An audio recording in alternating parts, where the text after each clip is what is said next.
This is Ian Lamont, author of Excel Basics in 30 Minutes. Today, the 5 things I do every time when I open up Microsoft Excel for Mac so it's easier for me to work with the spreadsheet. Let's get started. So the 5 things I'm going to do is basically making it easier to see, getting rid of unnecessary columns, resizing columns, freezing a column or row, and adding some basic formatting in the cells. So it's much easier to look at than something like this. So the first thing I do every time I come to a new spreadsheet, I just open it up.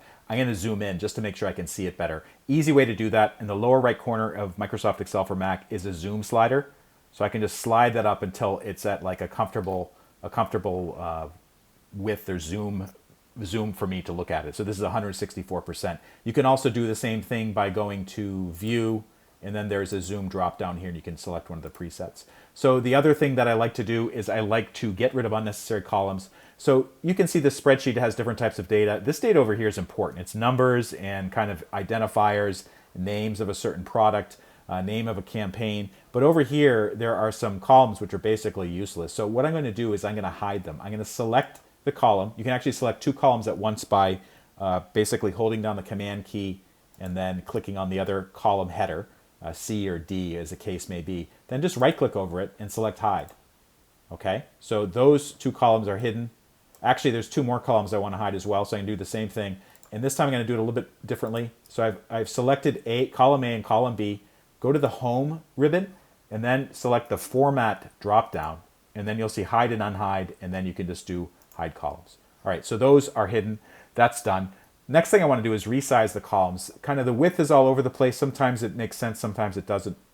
You can actually resize all the columns at once just by basically selecting them all at once. I do that by clicking on this little square at the upper left corner of the grid.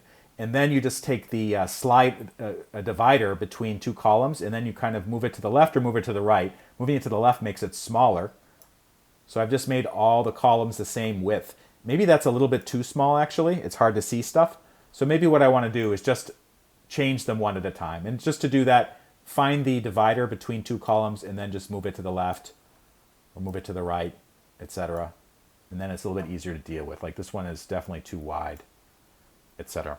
Okay, freezing a column or row. So this is really useful if you have a lot of data. As you see, I have a lot of data here. And when I scroll to the right, I can't see the name of the campaign on the left. So what I want to do is I want to freeze the far left column here. To do that, all you need to do is go to View, and then you'll see options right here, freeze first column. So I'm going to do that. So I just froze the first column, and you can see when I use the slider, the first column stays put. You can do the same thing for the column header, which is useful because this column has names at the top of the header. So what I'm going to do is I'm going to select that row, and the same thing in the View ribbon, you'll see freeze top row. I'm just going to click that, and it's frozen. So when I'm scrolling down, the headers will stay visible. And then finally, the 5th thing that I always do when I'm working with a spreadsheet like this with lots of data is I just do some basic formatting changes just to make things a little bit easier to work with. And let me show you what I'm talking about. So click-through rate, that's expressed as a percentage.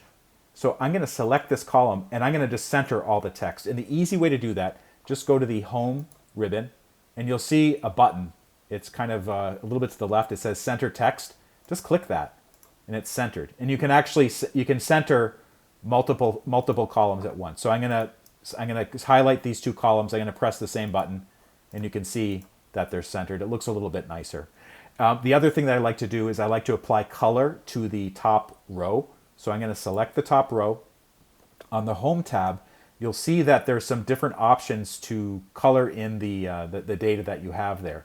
So if I hover over this colored little grid right here and select the downward pointing arrow, you can see some options here for different colored accents. So I'm going to select accent 5, and you can see what happened is it changed the text to white, and then it changed the background to like magenta, so it stands out a little bit more. It also changed the font, it looks like. Or maybe they didn't change the font, it just looks bigger. The other thing you could do is you can kind of select the whole, all the data that you want to turn into some sort of formatted text, so it's a bit easier to read. So I've just selected a whole bunch of rows and columns, not the whole spreadsheet, not every single cell, but just the data that's on it. And then you can see that there's a Format as Table option, and it gives you all these nice options to basically organize your data in different ways. So let's do this. Plum, table style, medium 6. I'm going to click that. It's going to say, where's the data for your table? So it basically gives the formula for that. And yes, my table has headers. I'm going to click OK. And then I have this. And it's a little bit easier to basically review it. Anyways, I hope this video helped. Please take a moment to like or subscribe. I have links to more resources in the description and bio, including the link to my book, Excel Basics in 30 Minutes. Thank you so much for watching.